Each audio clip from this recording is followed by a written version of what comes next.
Emisiune realizată prin amabilitatea Fundației Casa Paleologu. Bine v-am regăsit în emisiunea Metope. Astăzi va fi un épisode cu totul spécial. Je trec la française acum. Je disais que cette fois-ci, notre émission va être tout à fait spéciale parce que j'ai l'énorme chance et honneur et bonheur d'avoir comme invité Barbara Cassin, que tous ceux qui s'intéressent à la philosophie, et pas seulement à la philosophie, connaissent fort bien. La présenter est assez inutile, je crois. Barbara Cassin est venue en Roumanie, entre autres, pour recevoir le titre de docteur honoris causa de l'université de Bucarest.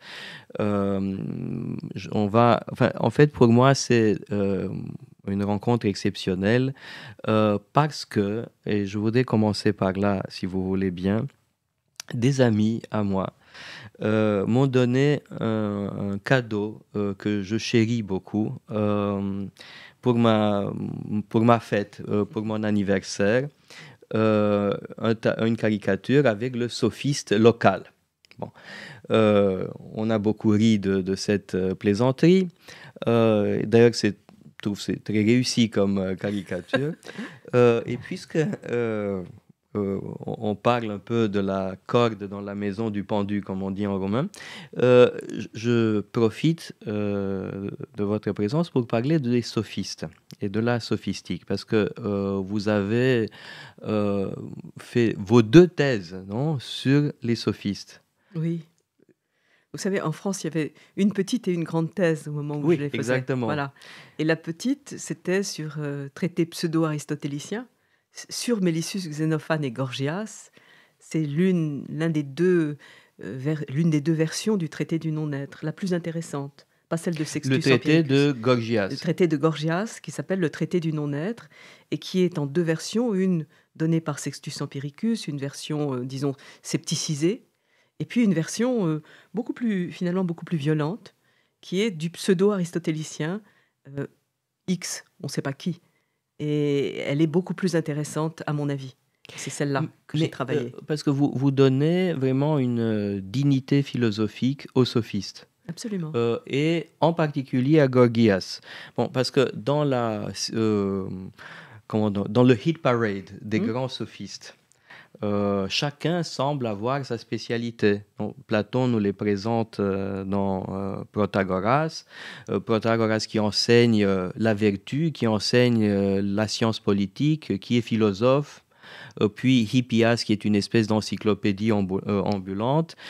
Prodikos qui fait ce que vous faisiez avec la réflexion sur les concepts. Non, c'est votre ancêtre. Prodikos, non? Sur les mots. Sur les mots, Oui. Exactement.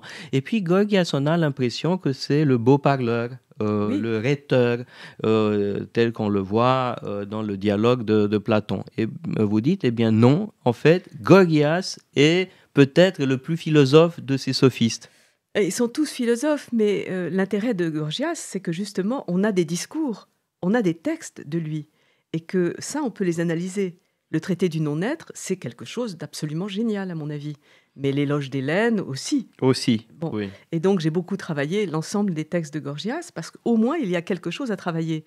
Alors que pour Protagoras, vous avez Platon, qui parle de Protagoras, et une phrase. Oui. Et une phrase. L'homme est la mesure de toutes choses, de celles qui sont, qu'elles sont, de celles qui ne sont pas, qu'elles ne sont pas. Et puis, vous vous débrouillez avec ça. Mais comment définir la sophistique ? Qu'est-ce que c'est parce que bon, le mot sophiste a une connotation négative qui est pas du tout justifiée, mais quel serait le noyau philosophique de la sophistique? Parce que bon, on est d'accord, oui, ils ont représenté un moment important dans l'histoire de l'éducation. Ce sont les inventeurs de l'enseignement supérieur, on pourrait le dire. Oui, certes, c'est un grand mérite. En plus, ils étaient des professeurs de rhétorique dans un contexte où la rhétorique était très importante. Mais est-ce qu'il y a une philosophie sophistique ? Oui, alors d'abord, comme vous dites, Hegel, par exemple, dit les sophistes sont les maîtres de la Grèce. Donc les maîtres dans les 2 sens, à la fois politique et justement d'enseignement. Bon. Mais à part ça, quelle est la teneur de cet enseignement? Eh bien, il faut pour ça se déprendre de siècles de philosophie pour commencer à la comprendre. Il faut déconstruire tout Platon, tout Aristote. Bon. Et c'est ce que j'ai fait à partir notamment du principe de non-contradiction tel qu'il est démontré par Aristote au livre Gamma de la métaphysique. Aristote exclut les sophistes, exclut ceux qui parlent pour le plaisir de parler, logou karine, dit-il, de l'humanité. Il dit ce sont des plantes, hein, des plantes qui parlent. Pourquoi? Parce qu'ils n'obéissent pas au principe de non-contradiction. Alors il faut réfléchir, c'est un indice, si vous voulez, de l'intelligence sophistique. Il faut réfléchir à partir de là à ce que la sophistique fait à la philosophie. Et dans le traité du non-être de Gorgias, alors je le rappelle très brièvement, Gorgias dit « rien n'est », rien n'existe. Si c'est, si c'est, on ne peut pas dire ce que c'est. Et si c'est, et si on peut dire ce que c'est, eh bien, c'est incommunicable. Bon. Donc, à partir de là, il faut comprendre quelle opération il est en train de fabriquer. Et pour moi, la sophistique, c'est un discours second qui ne fonctionne que parce qu'il y a eu un premier discours, à savoir la position de l'être par Parménide. Donc, le discours de l'ontologie. Donc, c'est un contre-discours, mais qui n'est pas simplement un pur jeu de négation, qui essaye d'expliquer comment, au fond, l'être que prône Parménide, que décrit Parménide, le poème de Parménide, n'est jamais qu'un effet de dire, un effet du dire de Parménide. Justement, l'être, c'est seulement parce que Parménide en parle qu'il existe. Et ça n'est pas parce qu'il est toujours déjà là. Mmh. Donc ça, c'est très important. Le grand renversement, c'est, peut-être on peut l'exprimer comme ça, l'être est un effet de dire. Mmh. Bon, pour utiliser une formule fameuse, Gorgias hat Parmenides auf den Kopf gestellt. Il a renversé Parménide. Oui. C'est ça. Oui. Le noyau philosophique de quelqu'un comme Gorgias. Oui, il a mis Parménide, il a montré ce que c'était. Donc ça équivaut à le renverser. Il a montré par quelle opération ça fonctionnait. Et il a montré que c'était des opérations discursives. Mais bon, la question des sophistes me passionne, non seulement à cause de la caricature que j'ai reçue de mes amis, mais il y a aussi la dimension politique de la sophistique, leur pensée politique, la distinction entre nature et loi, entre physis et nomos. Bon, on la trouve dans Gorgias, mais c'est le grand thème de leur pensée. Et ça semble être un peu un leitmotiv chez les sophistes. Bon, chez Protagoras, chez Gorgias, mais également chez d'autres sophistes qui sont plus sulfureux. Je pense à Critias. Critias aussi est un sophiste, et c'est un sophiste qui a mal tourné. Ils ont tous mal tourné, hein, pour les philosophes. Pour les philosophes, ils ont tous... les philosophes, Oui, mais Gorgias a très bien fini. C'était une vedette. C'était quelqu'un qui avait une statue en or à Delphes. Oui. C'est pas peu. C'est comme avoir une statue en or devant le siège de l'ONU. C'est formidable. Oui. Par contre, Critias a très mal fini parce qu'il est devenu l'un des 30 tyrans et il est mort au combat. Mais est-ce que Platon n'était pas gêné par cette parenté? Mais Platon... Le problème avec Platon, c'est que Platon, c'est Socrate, et que Socrate, il a été condamné à mort pour avec des accusations qui fonctionnent seulement, vraiment, pour les sophistes. Donc, il a été condamné parce qu'il détournait la jeunesse, parce qu'il était athée, D'ailleurs, etc. Protagoras et Antiphon ont tous les deux été condamnés. Absolument. Bon, Protagoras a fui et Antiphon, le pauvre, n'a pas fui. Enfin, on ne sait pas trop ce qui est arrivé à Antiphon parce qu'il y en a plusieurs qui se mélangent. Oui. Ah oui, il y a Antiphon l'orateur et deux Antiphon le sophiste. antiphons. Oui. Oui. Mais l'antiphon condamné et l'autre, on ne sait Ben, pas. à mon avis, les deux ne font qu'un. Mhm. C'est ça.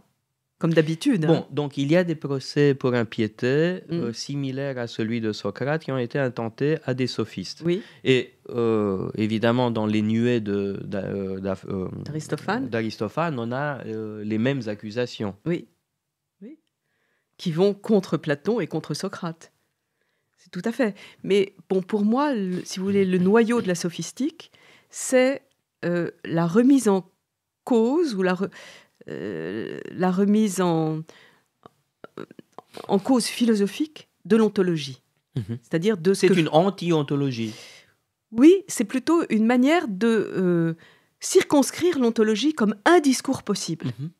Ça, c'est pas vraiment une anti-ontologie. Oui, elle a je sa comprends. place, C'est vous plus voyez. inclusif, oui. Voilà, elle a sa place. Oui, exactement. Mais l'ontologie n'est qu'un des discours possibles et bien moins fort que la logologie, qui est le nom qu'on peut donner à la sophistique. Oui, maintenant, comme mon nom est paléologue ou Oui. paléologos, évidemment, je me suis posé depuis l'enfance la question de la signification du nom. Pourquoi ce nom? Qu'est-ce qu'il signifie? Parce que logos peut signifier plein de choses. Oui. Je ne sais pas, il faudra que vous m'éclaircissiez sur cette question. Ah ben, en tout cas, logos, c'est le maître mot de la Grèce. Et c'est très important de comprendre ça, puisque la traduction latine est géniale. C'est ratio et oratio, autrement dit raison et discours. Dans le logos, il y a déjà une prétention à l'universalité. Donc c'est toute mise en rapport, toute proportion, oui, vraiment tout rapport. A sur B égale C sur D, c'est le premier logos. Bon. Alors, le point est que cette raison et ce discours qui se confondent dans le terme logos se confondent aussi avec la langue grecque. Et que donc, à part le logos, qu'est-ce qu'on a? Eh bien, on a des barbares. Et moi, je sais, alors vous vous appelez paléologue, moi je m'appelle Barbara. Donc je sais ce que veut dire barbare. Ça veut dire blablabla. Hein, c'est-à-dire comme Babel, comme Borborygme, etc. C'est donc... Oui, mais Sainte Barbara est une sainte formidable. Oui, grâce aux pirates. Une rebelle. Oui. Mais enfin bon, c'est quand même la sainte blablabla. Et donc, si vous voulez, le problème avec les Grecs, c'est que leur logos fait en sorte que tout ce qui n'est pas ce logos ne vaut pas. C'est du blablabla. Ça n'est pas la bonne langue. Alors, évidemment, Antiphon, par exemple, le sophiste, explique qu'on barbarise quand on imagine que l'autre est un barbare. Donc, il nous aide politiquement à ne pas se laisser enfermer dans ce tout ou rien. Mais pour moi, ce que la philosophie fait ensuite, et par exemple Aristote, c'est justement nous enfermer dans ce tout ou rien. C'est-à-dire que, ou bien vous obéissez au principe de non-contradiction, et vous êtes un homme digne de ce nom, vous êtes un philosophe, hein, ou bien vous pensez que quand vous parlez, eh bien vous parlez. Et que ça, c'est déjà quelque chose de très important, et qu'à la limite, ça se suffit. Legein, logou, karine. Parler pour le plaisir de parler. C'est ainsi qu'il rejette les sophistes, qui ne sont pas des philosophes, justement, qui ne parlent pas pour dire la vérité, eh bien, il les rejette hors de l'humanité. Il dit ce sont des plantes qui parlent. Donc, voilà. Le problème, si vous voulez, l'intérêt pour moi de la sophistique, c'est qu'elle montre quels sont les types d'exclusion qui ont été fabriqués, et c'est pour ça que c'est aussi, évidemment, un programme politique, de se demander quels sont les types d'exclusion. Mais ça veut dire que la sophistique est indissociable de la démocratie? Absolument.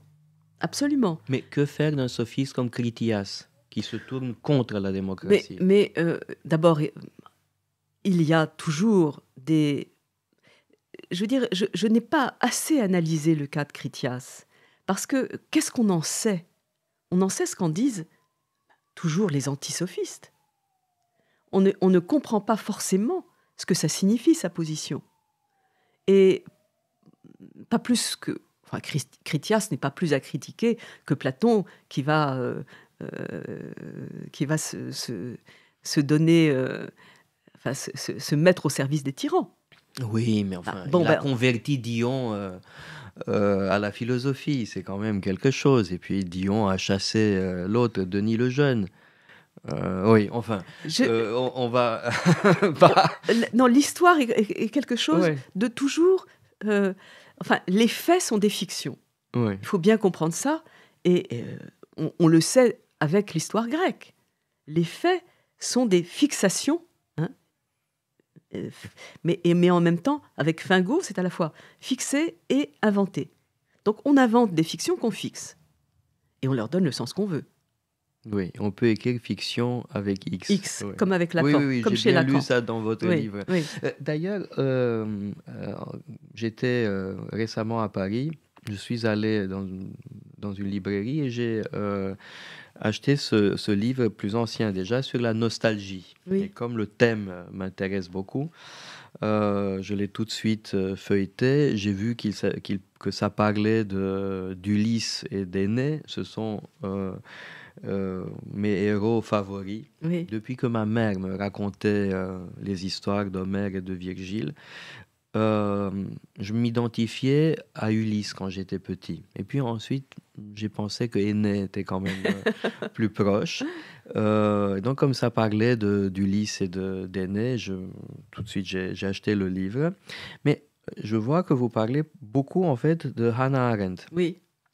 Pourquoi? Quel est ce saut de Homère et de Virgile à Hannah Arendt? Parce que là, c'est la langue qui fonctionne comme élément de la nostalgie, comme vecteur de la nostalgie. Absolument.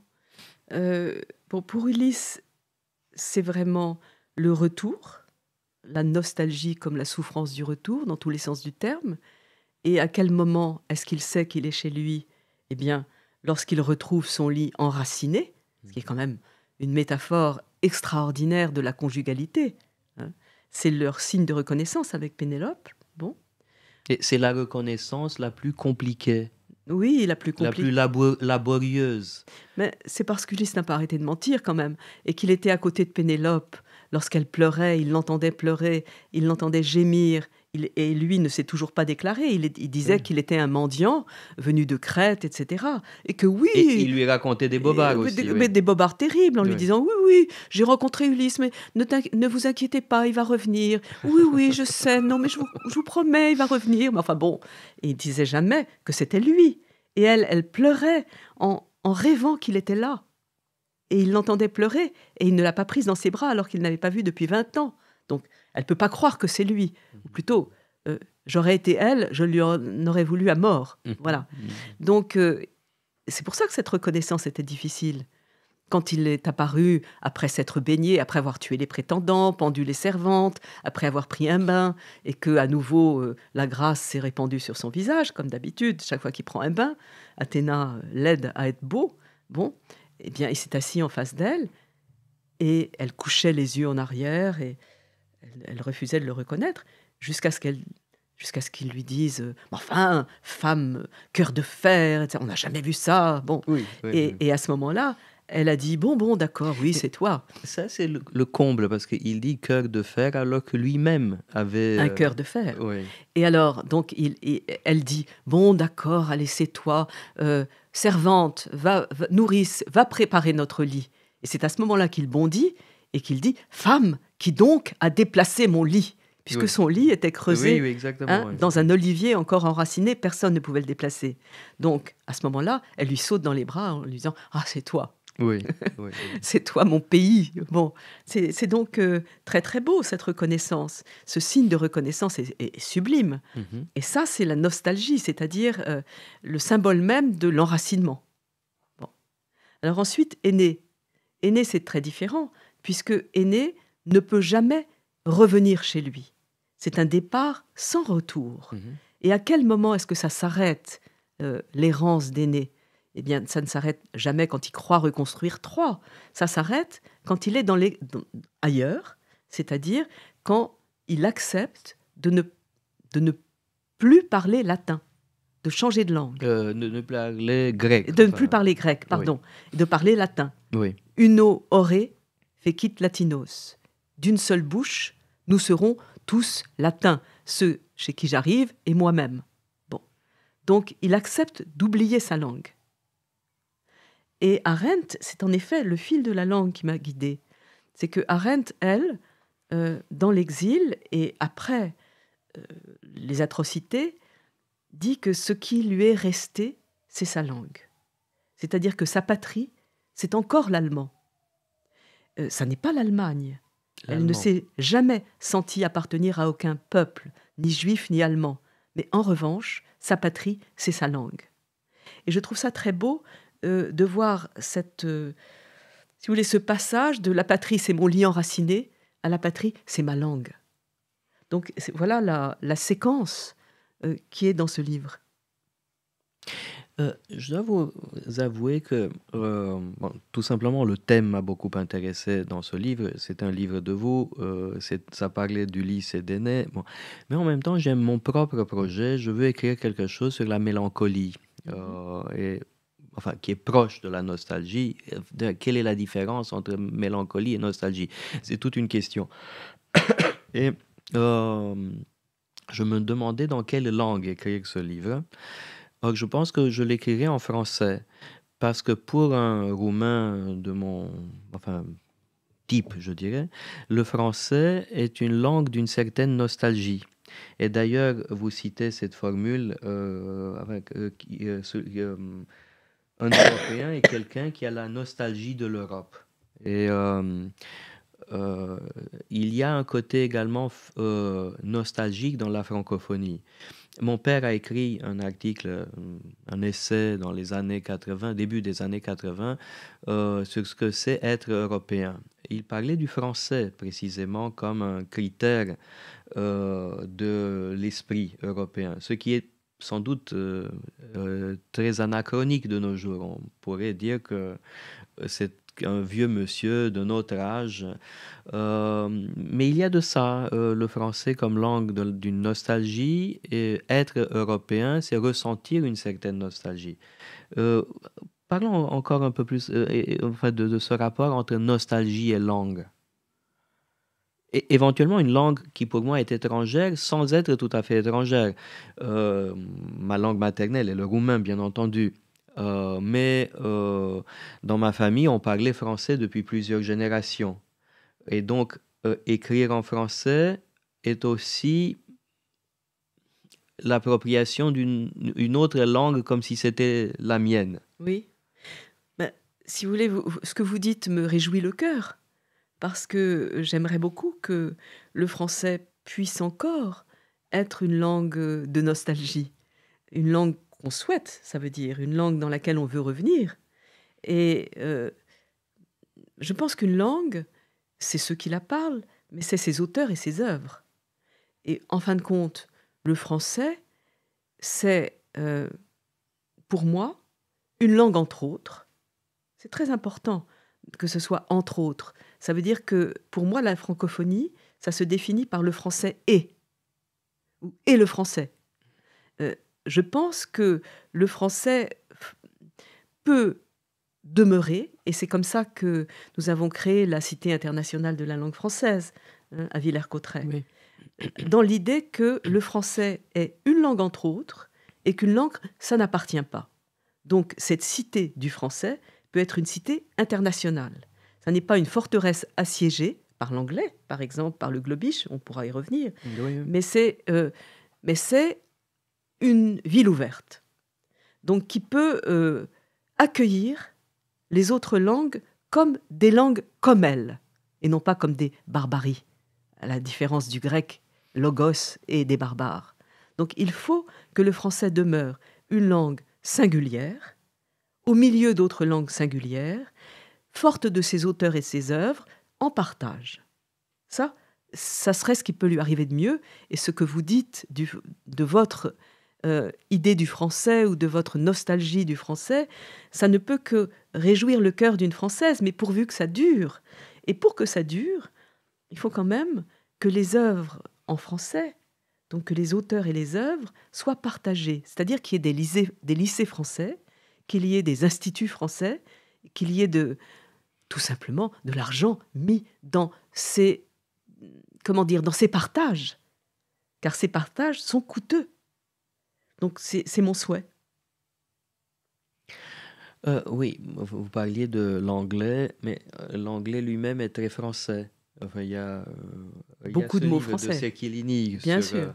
qui est très drôle. Le titre est Oui. très drôle. L'anglais n'existe pas. Oui. En fait, c'est du français mal parlé. Oui. Bon, cela dit, dans le cas du roumain, on retrouve cela parce que le roumain moderne est fait de mots d'origine française. Oui. Le roumain est comme une espèce de gâteau. Bon, il y a un fond vieux latin, puis il y a un fond slave assez important avec toutes sortes d'hellénismes, de germanisme, Oui. magyarisme, enfin bon. Oui. Et puis il y a cette strate très importante du 19e siècle qui est du français. Enfin, Oui. tout ce qui est langage de la civilisation moderne, urbaine, en roumain, c'est en fait du français. Comme en anglais, justement. Oui, mais en anglais, il y a des mots d'origine française qui sont là depuis le Moyen Âge. Absolument. Nous, c'est beaucoup plus récent. Ce qui d'ailleurs donne lieu à toutes sortes de confusions, parce que certains mots existent en roumain avec un certain sens venu du français, et puis il y a le globish, comme vous dites, qui arrive chez nous avec d'autres sens, pour les mêmes mots. Oui. Oui, et ça donne lieu à toutes sortes de situations très drôles, où on dit quelque chose, mais ça veut dire autre chose. Par exemple. Par exemple, location. Oui. Bah, en roumain classique, location veut dire comme en français, enfin, on a un contrat de location. Oui. Et puis il y a location. Location. Voilà, Oui. ça c'est un exemple qui n'est pas, je ne trouve pas ça scandaleux, je peux comprendre. Mais il y a support. Support veut dire en roumain comme en français un objet sur lequel on met un autre objet. Eh bien, il y a support. Oui. Et on entend, j'ai votre support. Oui. Qu'est-ce que ça veut dire exactement? Puis appliquer. Appliquer en roumain veut dire, à comme fait. en français, appliquer quelque chose sur un mur ou sur une autre surface. Appliquer une gifle, par exemple. Bon, là, on a appliqué au sens de apply, de postuler, etc., etc. Vous savez etc. qu'on a ça en français. Oui. Ah, et récemment, j'ai vu quelque chose de vraiment très drôle. Scrutin, scrutine, dans le sens de scrutiny. Et ça, c'est le comble, parce que scrutin veut dire en roumain la même chose qu'en français, c'est-à-dire un processus électoral. Oui. Oui, voilà. Et j'en ai plein des exemples comme ça. Oui. Mais ça, c'est le côté... Enfin, vous avez mené une réflexion sur... les concepts, sur les mots, sur les langues, mais là, il y aurait une réflexion sur les stupidités qui sont produites. Absolument, et qu'on voit tous les jours. Oui. Là, je fais une exposition à Luxembourg sur Babel heureuse, point d'interrogation. Et je me suis battue pour que dans le catalogue, il n'y ait pas avec le support de. Ah, ah, c'est entré dans la langue française également. Bah, c'est entré dans la langue française mal parlée. Oui. Ça, c'est incroyable. C'est incroyable. Parce que je me disais que c'était seulement un effet de l'ignorance de chez nous. Non, non. Mais tout ce que vous dites, apply, appliquer, etc. Oui. Vous êtes dans le français d'aujourd'hui. Oui, je ne sais pas si je dois tomber dans la mélancolie ou dans la nostalgie. Oui, ou au contraire. Je me souviens d'une joie perverse que j'ai ressentie en 90. Je venais d'arriver en France et j'ai pris le train pour aller à Toulouse chez des amis. Et le train a eu un retard de 5h30. Tout le monde était... bien sûr agacé dans le train. Moi, j'étais très content. Je me dis, voilà, ça arrive aussi en France. Mais là, c'est beaucoup plus grave, en fait, qu'on ait support dans le sens de soutien. Oui, absolument. Et je me suis vraiment battue. Oui. Et j'ai eu les dernières épreuves. Ils avaient à nouveau changé. Il y avait support. Et c'est peut-être l'intelligence artificielle qui avait changé. Je pense que c'est la désintelligence locale. Oui, humaine. Oui, j'ai un ami qui a donné une conférence sur l'intelligence artificielle et la stupidité naturelle. Voilà, c'est ça. En fait, les deux sont souvent liés. Oui. Voilà, je voudrais maintenant évoquer ce livre monumental. J'en ai déjà parlé dans une Oui. émission il y a quelques années, je pense, avec Anka Vassiliou. Ce projet fabuleux, oui, le vocabulaire européen de la philosophie. Bon, ça dépend qui nous écoute, parce que si ce sont des Roumains, je pense que ça vaut la peine de revenir là-dessus. Je pense que vous avez parlé des milliers de fois de ce livre. Peut-être vous en avez marre Non, de 1001, ce ça va. grand projet, mais je pense que c'est pour la bonne cause qu'il faut répéter les choses. Oui. Bah, écoutez, ce projet, c'est un projet vraiment politique. C'est là où on voit que la traduction, c'est quelque chose de politique. C'est au moment où l'Europe de la culture se dessinait. Et pour moi, j'avais deux ennemis. Le Global English, le globish dont on a parlé. Et le second, c'est le nationalisme ontologique. C'est-à-dire, c'est un concept qui circule comme ça, mais qui renvoie pour moi à Heidegger. Autrement dit, le fait qu'il y ait une hiérarchie des langues et qu'il y ait des langues meilleures que d'autres, c'est-à-dire plus proches de l'être, plus philosophiques que d'autres, et en fin de compte, seulement le grec et l'allemand encore plus grec que le grec. Et ce soit des langues enracinées, je cite Heidegger, dans une race et dans un peuple. Donc vous voyez bien tout de suite à quel type de nationalisme ça nous conduit. Donc voilà, contre le globish et contre le nationalisme ontologique, j'ai voulu faire un dictionnaire des intraduisibles, c'est-à-dire un dictionnaire des notes de bas de page des traducteurs. Qu'est-ce qui nous permet de tenir bon la diversité des langues? Eh bien, ce sont les intraduisibles, c'est-à-dire pas ce qu'on ne traduit pas, mais ce qu'on a du mal à traduire, ce qu'on ne cesse pas de ne pas traduire. Donc, et pourquoi je l'ai fait en philosophie? Évidemment, tout est traduisible et tout est intraduisible, mais on sait que la poésie est complètement intraduisible et qu'on la traduit quand même. La philosophie, on ne pense pas qu'elle est intraduisible, parce qu'on pense qu'on philosophe en concept. Moi, mon idée, c'est qu'on philosophe en mots d'abord, et qu'il n'y a pas de concept qui ne soit d'abord des mots. Et donc, ce dictionnaire des intraduisibles est un dictionnaire de réflexion sur les symptômes de différence des langues, y compris en philosophie. Donc, alors je prends des exemples très simples, qui nous conduisent au-delà ou qui nous mènent en amont de la philosophie. Si je dis bonjour, je ne dis pas, comme les Grecs, kairé, c'est-à-dire réjouis-toi, jouis. Je ne dis pas, comme les Latins, vale, porte-toi bien. Je ne dis pas, comme en arabe ou comme en hébreu, shalom, salam, la paix soit avec toi. Il se trouve qu'en Wolof, on dit tu as bien dormi? Bon. Ah, ça c'est sympa, oui, c'est joli. C'est vraiment sympa. Oui. Voilà. Il y a en Transylvanie, et ça vient des Saxons de là-bas, servus. Oui. C'est très intéressant. Je suis votre serviteur. Oui, c'est très beau. Et donc, on n'ouvre pas le monde de la même manière. Donc ça, vous voyez, c'est là-dessus. Ça m'a beaucoup intéressé de travailler sur la différence des langues pour faire comprendre qu'il y a des langues. Et que donc le globish ne suffit pas. Pour moi, un cauchemar, ça serait globish plus dialecte. C'est-à-dire que toutes les langues que nous parlons, toutes les langues de culture, deviennent des espèces de dialectes. Deviennent des dialectes à parler entre soi, c'est tout. Bon, ça serait dramatique, et dramatique pour l'Europe, qui n'a de sens que unie dans la diversité. Et je souligne diversité. C'est la caractéristique des langues pour Humboldt, et c'est juste. Bon, donc voilà. Le dictionnaire des intraduisibles est un dictionnaire qui était là pour faire savoir qu'il y a des langues et que on le perçoit quand on traduit, c'est-à-dire quand on a du mal à traduire. Bon, et j'ai choisi nous avons choisi, nous étions 150 à travailler là-dessus, nous avons travaillé pendant 15 ans, donc c'est un énorme truc. Donc voilà, je vais prendre un exemple qui fait comprendre pourquoi c'est si politique. L'exemple du mot « dette ». Aujourd'hui, on est submergé par la dette. Bon. Ben, en français, ça vient du latin, debitum, on rend, et puis voilà, c'est fini. Alors qu'en allemand, eh bien, c'est Schuld. Autrement dit, c'est la culpabilité qu'on porte sur ses épaules. Et là, on a beau rendre, c'est pas fini. Bon. Donc, vous voyez, cette différence-là, entre dette et Schuld, peut faire comprendre la différence de perception à l'intérieur même de l'Europe et la différence de politique entre, disons, l'Allemagne et la France. Oui, l'Allemagne et le déficit budgétaire. Oui. Absolument. Ça vient de là. Voilà.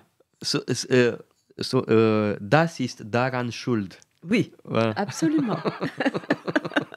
je vois. Mais en vous écoutant parler, il y a plusieurs questions qui me sont venues à l'esprit. Bon, le français, une langue parmi d'autres, oui.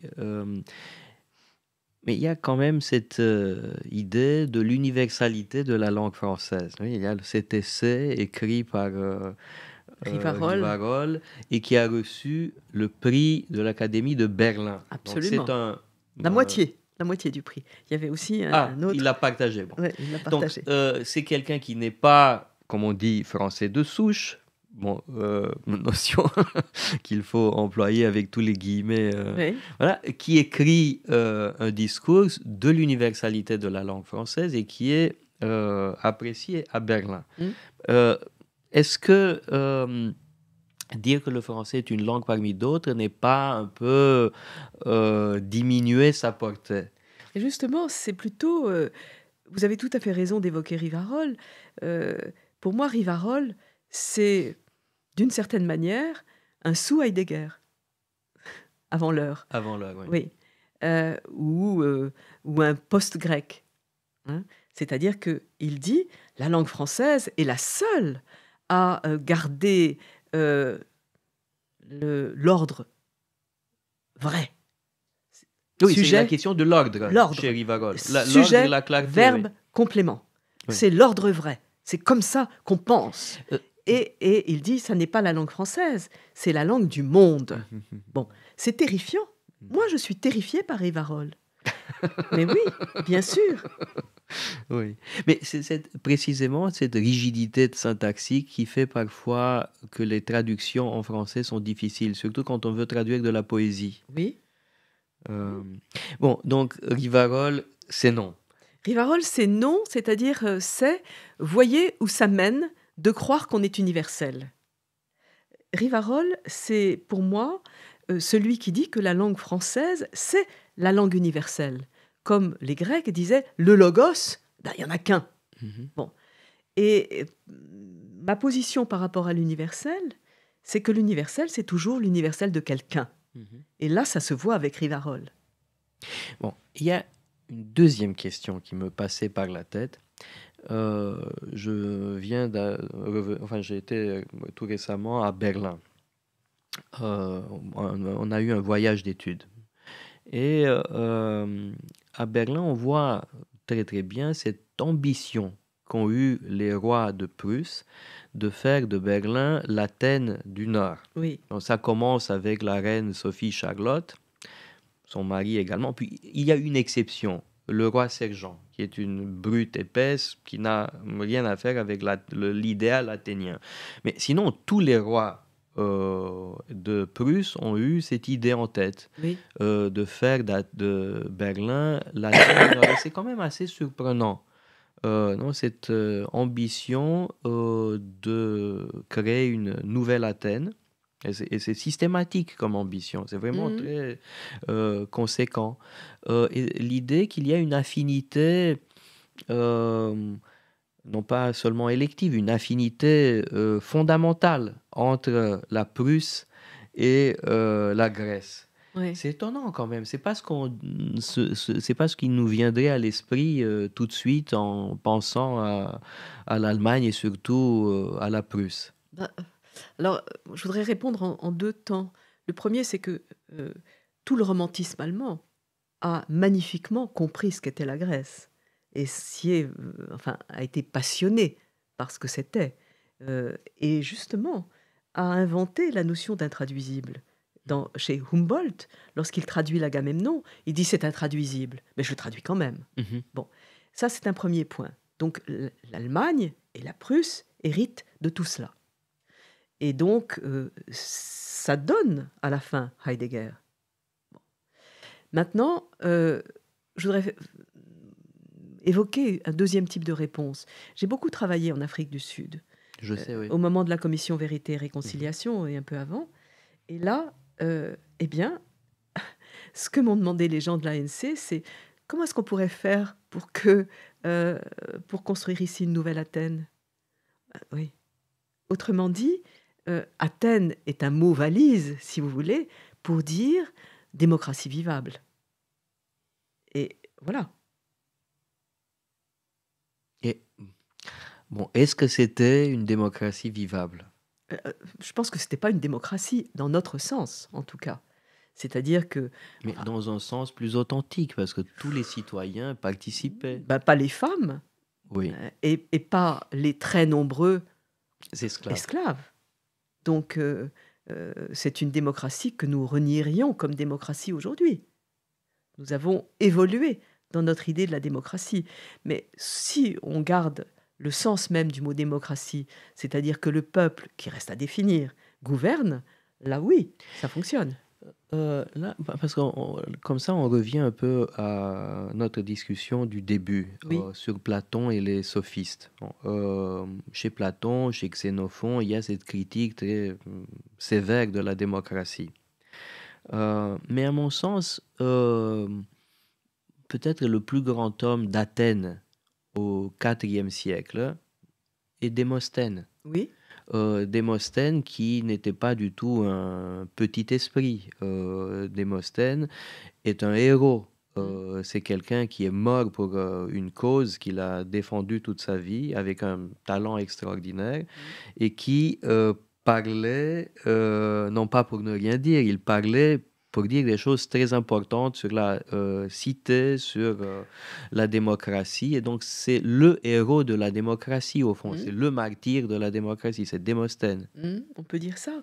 Mais pour moi, si vous voulez, la phrase de Protagoras, « L'homme est la mesure de toute chose », est par excellence une phrase démocratique. Pas à cause de l'homme tellement, mais à cause de l'idée que, tout à fait, une idée qu'a soutenue Hannah Arendt jusqu'au bout, que ce qui importe politiquement, c'est de juger. C'est le jugement qui est un acte politique par excellence. Et donc, pour moi, la démocratie, c'est ça. C'est l'idée que à toi de juger.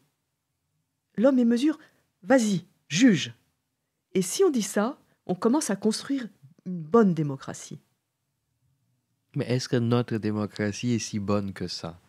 Est-ce qu'elle ne craque pas de tous côtés? Elle craque de partout, sauf que, comme dit Aristote, c'est le moins pire des régimes. Oui, on C'est est bien tout. d'accord. Mais je me demande, et là ça dépasse un peu le cadre de nos considérations sur l'histoire de la philosophie, sur les langues.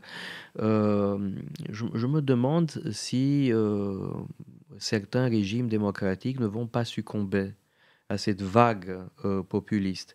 Et une question, par exemple, qui me tracasse, et que j'ai d'ailleurs discuté dans mon dernier livre, quelle est la différence entre populisme et démagogie? Pourquoi on parle de populisme et pas de démagogie?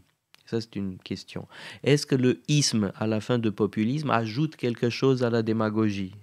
Est-ce qu'il y a un isme, c'est-à-dire est-ce qu'il y a un côté idéologique du populisme? Bon, droite-gauche, on ne voit pas très bien quel serait le dénominateur commun, mais peut-être qu'il y en a un. Puis, en activant des affects extrêmement violents, est-ce que la rhétorique populiste ne risque pas justement de faire succomber certains régimes démocratiques? Et là, on retrouve les anciens, parce que, à mon sens, Cléon, dans la guerre du Péloponnèse de Thucydide, est le prototype du populiste. On lit maintenant le discours de Cléon, on croirait entendre différents démagogues de nos jours. Oui, je suis d'accord.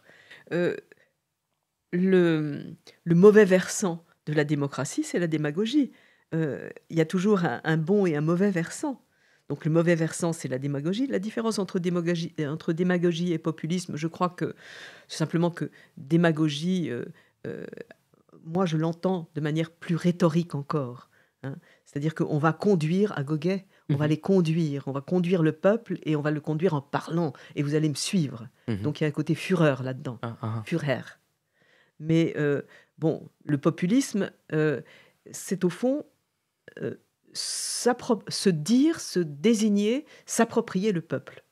Moi, C'est le moi, peuple. moi Oui. le peuple. Le peuple, J'incarne le peuple. j'incarne C'est le un peuple. ethos de l'incarnation. Absolument. Et donc, à ce moment-là, Ce qui est très dangereux. il n'y a pas pire. Et on voit comment ça rejoint donc le Führer. Bon. Donc voilà. Il y a dans ce film extraordinaire de Leni Riefenstahl, Triomphe des Willens, il y a deux discours de Rudolf Hess qui dit Die Partei ist Hitler, aber Hitler ist Deutschland. Oui, c'est ça. C'est l'éthos de l'incarnation menée à son terme. Absolument. Absolument. Donc maintenant, à nous, je crois que c'est toujours évitable. C'est-à-dire, je crois que là, Arendt a raison de dire « jugez ». Allez, c'est vous la mesure. Et toi, c'est la suite de Protagoras. Il ne dit pas seulement « l'homme est la mesure de toute chose ». Il dit « et toi, il te faut supporter d'être mesure. Alors vas-y, toi tu es mesure ». Et si chacun de nous est mesure, eh bien, je ne suis pas sûre que le populisme, c'est-à-dire la mise en groupe de quelqu'un comme peuple qui suit un Führer, fonctionne. Ou comme on dirait en anglais contemporain, c'est du empowerment. Absolument, Ouais. absolument. Voilà, pour une fois, c'est pas mal. Non, c'est pas mal et on ne sait pas comment le traduire. Exactement. Sur ces mots, je pense qu'on peut finir. Merci énormément. Ça a été une discussion, d'abord, de mon point de vue, extrêmement agréable, très instructive. Et merci beaucoup pour ce grand honneur que vous m'avez fait, que vous nous avez fait, que vous avez fait à cette maison. Cette maison où beaucoup d'intellectuels roumains sont venus en visite, chez mon grand-père, chez mon père. On n'a pas évoqué Noica, par exemple, qui a beaucoup réfléchi sur la langue et la philosophie et qui était l'un des meilleurs amis de mon père. Donc, on peut leur dédier à ces gens-là cette discussion que nous avons eue et merci de tout cœur. Mais c'est moi qui vous remercie et j'ai été très sensible au lieu et à vous-même, évidemment. Metope. Emisiune realizată prin amabilitatea Fundației Casa Paleologu.